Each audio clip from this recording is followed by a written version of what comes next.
is a truth universally acknowledged that a single man in possession of a good fortune must be in want of a wife. However little known the feelings or views of such a man may be on his first entering a neighborhood, this truth is so well fixed in the minds of the surrounding families that he is considered as the rightful property of someone or other of the daughters. "My dear Mr. Bennet," said his lady to him one day, "have you heard that Netherfield Park is let at last?" Mr. Bennet replied that he had not. "But it is," returned she, "for Mrs. Long has just been here, and she told me all about it." Mr. Bennet made no answer. "Do not you want to know who has taken it?" cried his wife impatiently. "You want to tell me, and I have no objection to hearing it." This was invitation enough. "Why, my dear, you must know. Mrs. Long says that Netherfield is taken by a young man of large fortune from the north of England, that he came down on Monday in a chaise and for to see the place, and was so much delighted with it that he agreed with Mr. Morris immediately that he is to take possession before Michaelmas, and some of his servants are to be in the house by the end of the next week. What is his name?" "Bingley." "Is he married or single?" "Oh, single, my dear, to be sure. A single man of large fortune, 5,000 a year. What a fine thing for our girls." "How so? How can it affect them?" "My dear Mr. Bennet," replied his wife, "how can you be so tiresome? You must know that I am thinking of his marrying one of them." "Is that his design in settling here?" "Design? Nonsense! How can you talk so? But it is very likely that he may fall in love with one of them, and therefore you must visit him as soon as he comes. I see no occasion for that. You and the girls may go, or you may send them by themselves, which perhaps will be still better, for as you are as handsome as any of them, Mr. Bingley might like you the best of the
difficult to develop.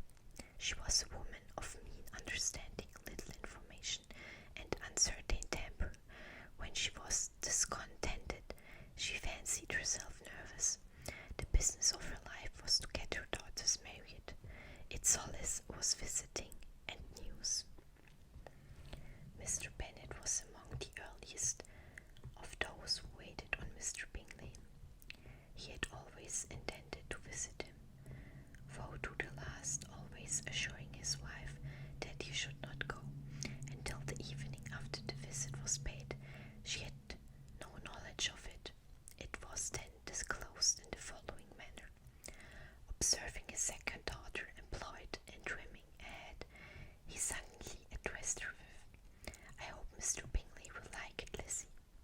"We are not in a way to know what Mr. Bingley likes," said her mother resentfully, "since we are not to visit." "But you forget, mamma," said Elizabeth, "that we shall meet him at the assemblies, and that Mrs. Long has promised to introduce him. I do not believe Mrs. Long will do any such thing. She has two nieces of her own. She is a selfish, hypocritical woman, and I have no opinion of her." "No more have I," said Mr. Bennet, "and I am glad to find that you do not depend on her serving you." Mrs. Bennet deigned not to make any reply, but unable to contain herself, began scolding one of her daughters. "Don't keep joking so, Kitty, for heaven's sake. Have a little compassion on my nerves. You tear them to pieces." "Kitty has no discretion in her jokes," said her father. "She times them ill." "I do not joke for my own amusement," replied Kitty fretfully. "When is your next ball to be, Lizzie?" "Tomorrow fortnight." "So it is," cried her mother, "and Mrs. Long does not come back till the end before, so it will be impossible for her to introduce him, for she will not know him herself. Then, my dear, you may have the advantage of your friend, and introduce Mr. Bingley to her."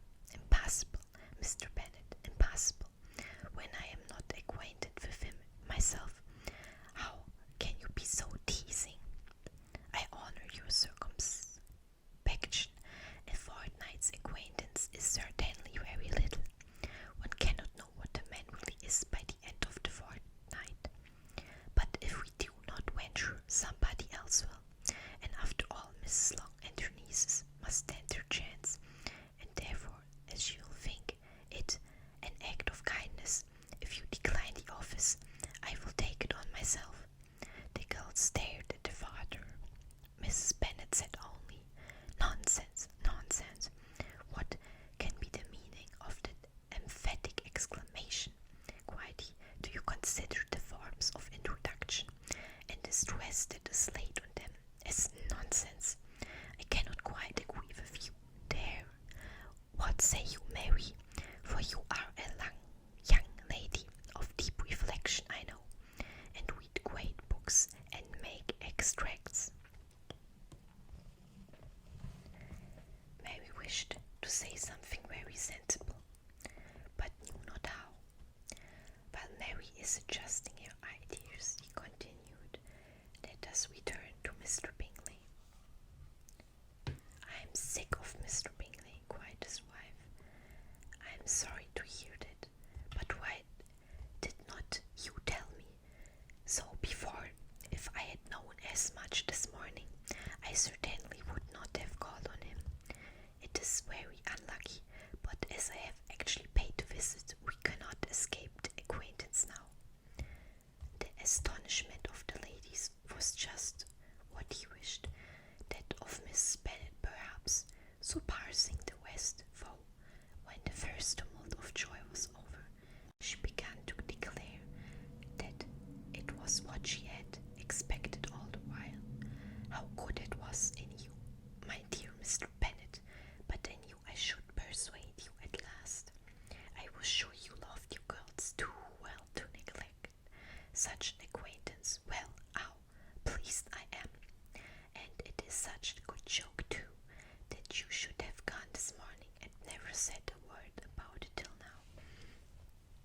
"Now, Kitty,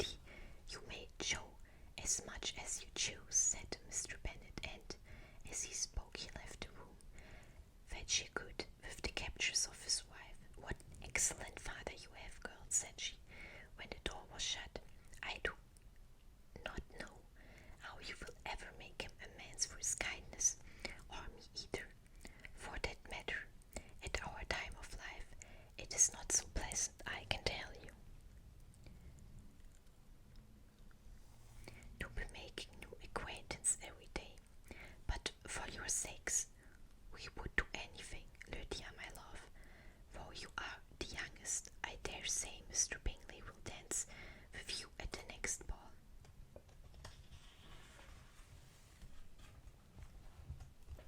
"Oh," said Lydia stoutly, "I am not afraid, for though I am the youngest, I am the tallest." The rest of the evening was spent in conjecturing how soon he would return Mr. Bennet's visit, and determining when they should ask him to dine.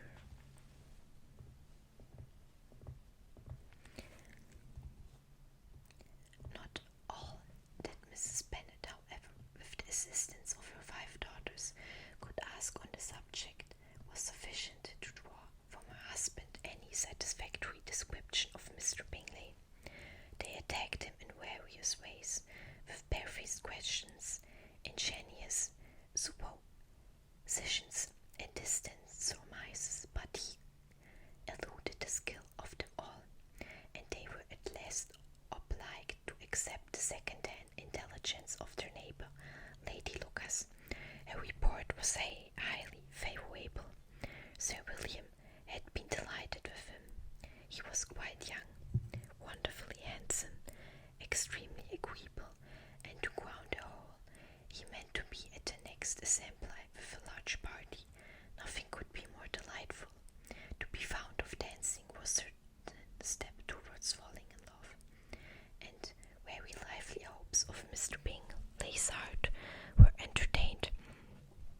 "If I can but see one of my daughters happily settled at Netherfield," said Mrs. Bennet to her husband, "and all the others equally well married, I shall have nothing to wish for." In a few days Mr. Bingley returned Mr. Bennet's visit, and sat about 10 minutes within in his library. He had entertained hopes of being admitted to a sight of the young ladies, of whose beauty he had heard much, but he saw only the father.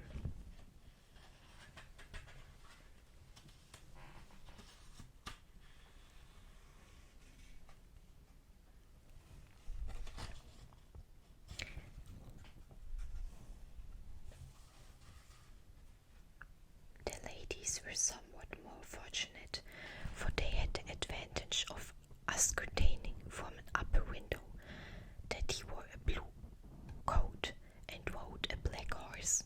An invitation to dinner was soon afterwards dispatched, and already had Mrs. Bennet planned the courses that were to do credit to her housekeeping, when answer arrived which deferred it all.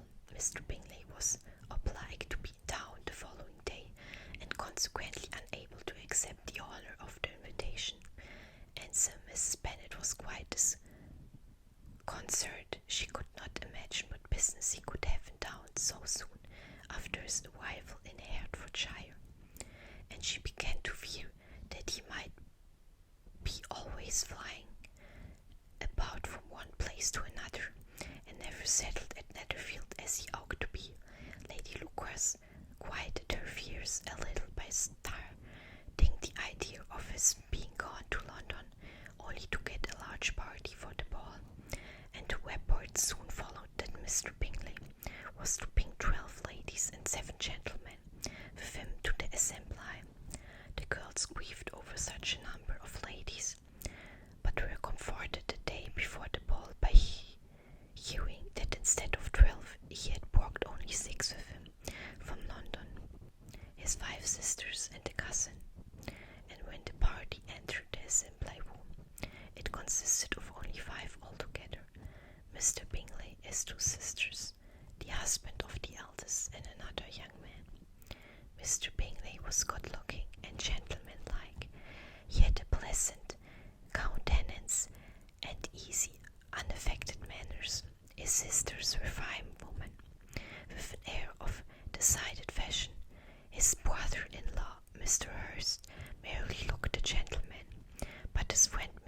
Darcy's tune drew the attention of the room by his fine, tall person, handsome features, noble mane, and the report, which was in general circulation within 5 minutes after his entrance, of his having 10,000 a year.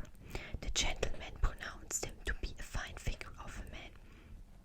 The ladies declared he was much handsomer than Mr. Bingley, and he was looked at with great admiration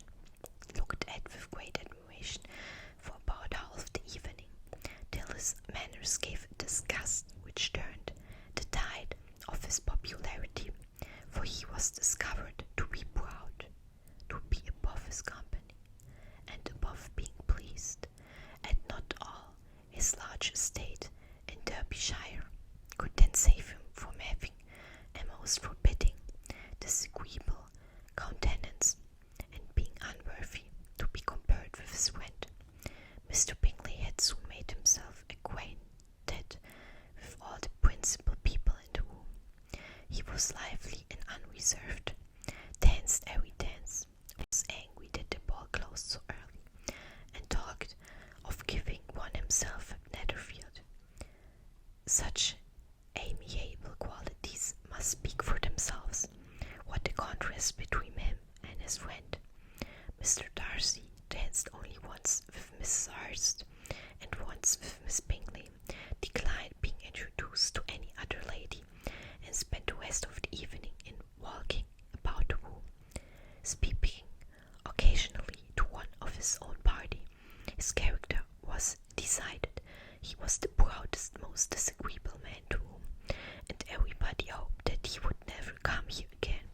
Amongst the most violent against him was Miss Bennet, whose dislike of his genuine behaviour was sharpened into particular resentment by his having slighted one of her daughters. Elizabeth Bennet had been obliged by the scarcity of gentlemen to sit down for 2 dances, and during part of the time Mr. Darcy had been standing near enough for her to overhear a conversation between him and Mr. Bingley, who came from the dance for a few minutes to press his friend to join it. "Come, Darcy," said he, "I must have you dance. I hate to see you standing about by yourself in a stupid manner. You had much better dance." "Certainly shall not. You know I detest it unless I am particularly acquainted with my partner. At such an assembly as this it would be insupportable. Your sisters are engaged, and there is not another woman in the room whom it would be not a punishment to me to stand up with. I would not be so fastidious as you are, cried Bingley. For a kingdom, upon my honour, I never met with so many pleasant girls in my life as I have this evening, and there are several of them you see uncommonly pretty. You are dancing with the only handsome girl in the room," said Mr. Darcy, looking at the eldest Miss Bennet. "Oh, she is the most beautiful creature I ever beheld, but there's one of her sisters sitting down just behind you, who is very pretty, and I dare say very agreeable. Do let me ask my partner to introduce you." "Which do you mean?" And turning around, he looked for a moment at Elizabeth, till catching her eye, he withdrew his own and coldly said, "She is tolerable, but not handsome enough to tempt me, and I am in no humour at present to give consequence to young ladies who are slighted by other men. You had better return in your partner and enjoy her smiles, for you are wasting your time with me." Mr. Bingley followed this advice. Mr. Darcy walked off, and Elizabeth remained with no very cordial feelings towards him. She told the story, however, with great spirit among her friends, for she had a lively, playful disposition which delighted in anything ridiculous. The evening altogether passed off pleasantly to the whole family. Miss Bennet had seen her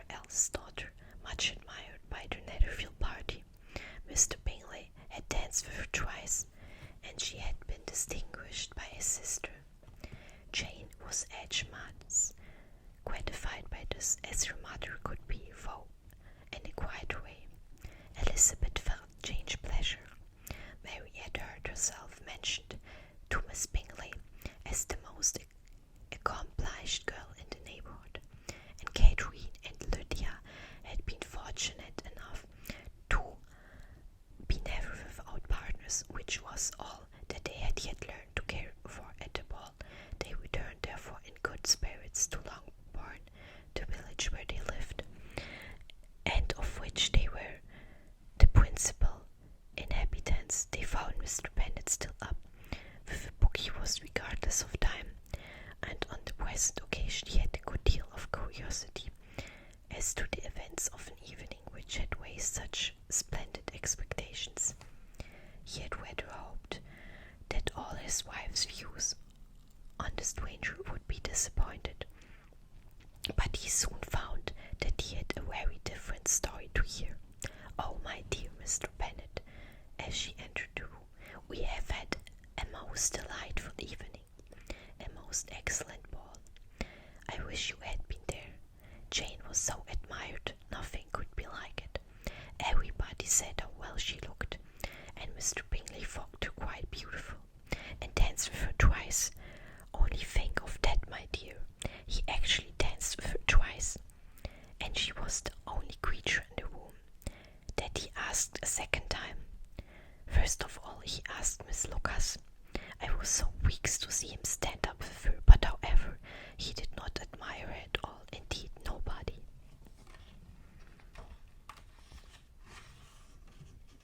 Ken, you know," and he seemed quite struck with Jane as she was going down the dance, so he inquired who she was and got introduced, and asked her for the two next. Then the two third he danced with Miss King, and the two fourth with Maria Lucas, and the two fifth with Jane again, and the two sixth with Lizzie, and the bull hanger. "If he had had any compassion for me," cried her husband impatiently, "he would not have danced half so much. For God's sake, say no more of his partners. Oh, that he had sprained his ankle in the first dance. Oh, my dear," continued Mistress Bennet, "I am quite delighted with him. He is so excessively handsome, and his sisters are charming women.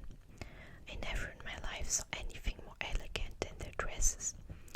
I dare say the lace upon Mrs. Hurst's gown." Here she was interrupted again. Mr. Bennet protested against any description of finery.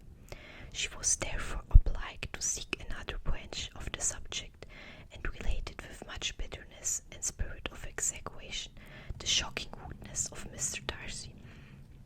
"But I can assure you," she added, "that Lizzie does not lose much by not suiting his fancy, or he is a most disagreeable horrid man, not at all worth pleasing, so high and so conceited that there was no entering him. He walked there and he walked there, fancying himself so very great, not handsome enough to dance with. I wish you had been there, my dear, to have given him one of your set downs. I quite detest the man."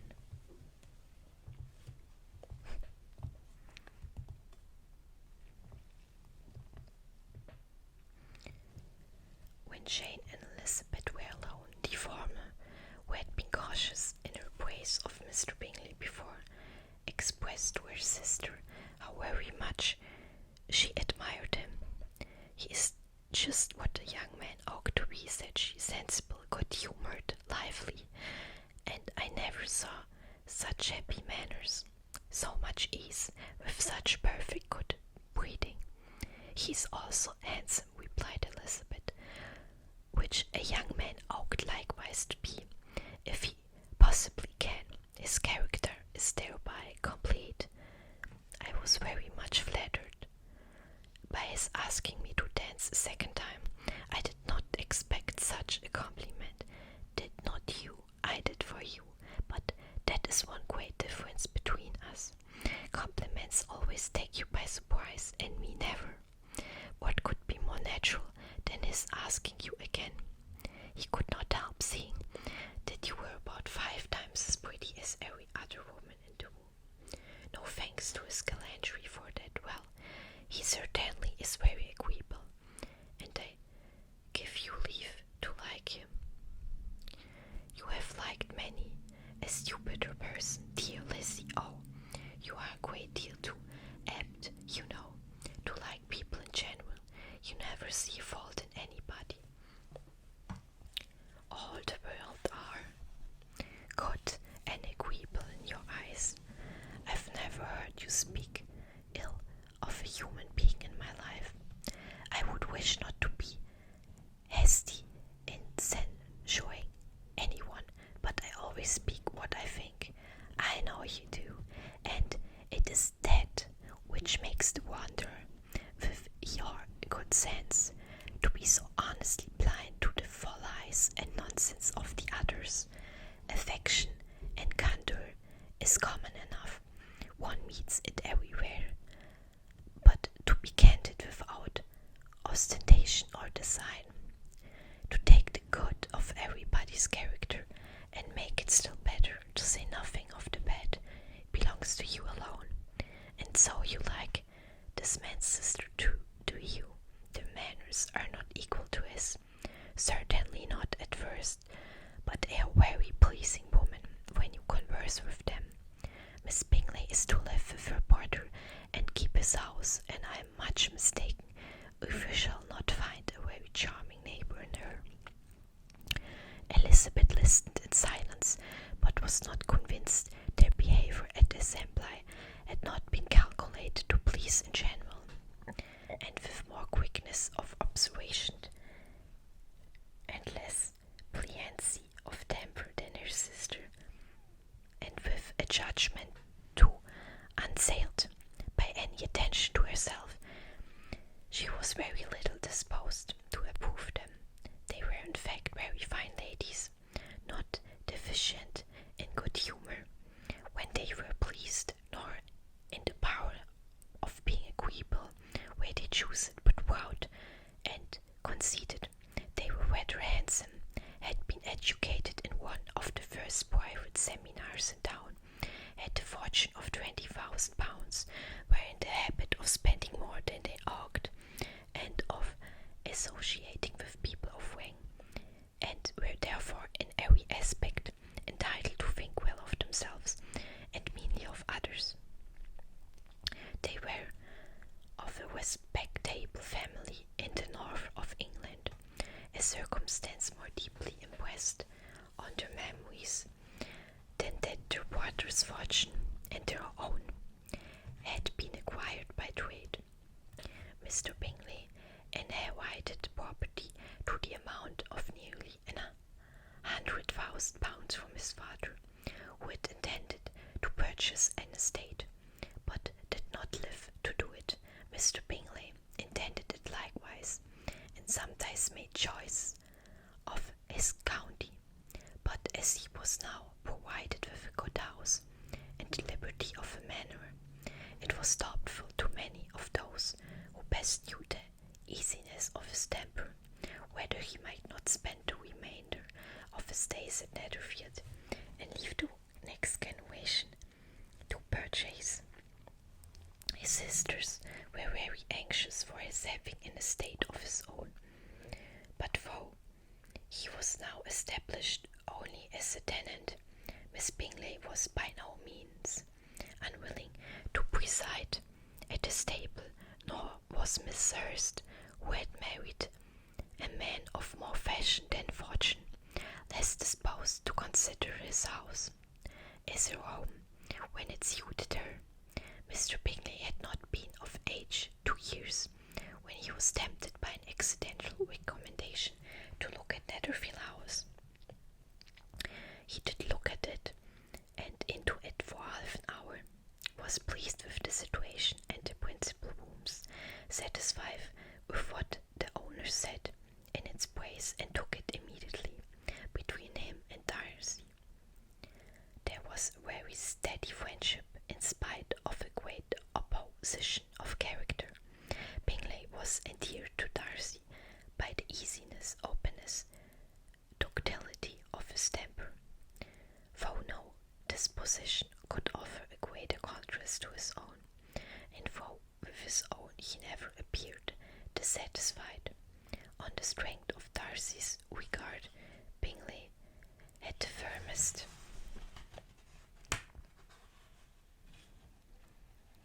reliance, and of his judgment the highest opinion. In understanding, Darcy was the superior. Bingley was by no means deficient, but Darcy was clever. He was at the same time haughty, reserved, and fastidious, and his manners, though well bred, were not inviting. In that respect his friend had greatly the advantage. Bingley was sure of being liked whether he appeared. Darcy was continually giving offence. The manner in which they spoke of the Meryton assembly was sufficiently characteristic. Bingley had never met with pleasanter people or prettier girls in his life. Everybody had been most kind and attentive to him. There had been no formality, no stiffness. He had soon felt acquainted with all the room, and as to Miss Bennet, he could not conceive an angel more beautiful. Darcy, on the contrary, had seen a collection of people in whom there was little beauty and no fashion, for none of whom he had felt the smallest interest, and from none received either attention or pleasure. Miss Bennet he acknowledged to be pretty, but she smiled too much. Miss Hurst and her sister allowed it to be so, but still they admired her and liked her, and pronounced her to be a sweet girl, and on whom they should not object to know more of. Miss Bennet was therefore established as a sweet girl, and the porter felt authorized by such commendation to think of her as he chose.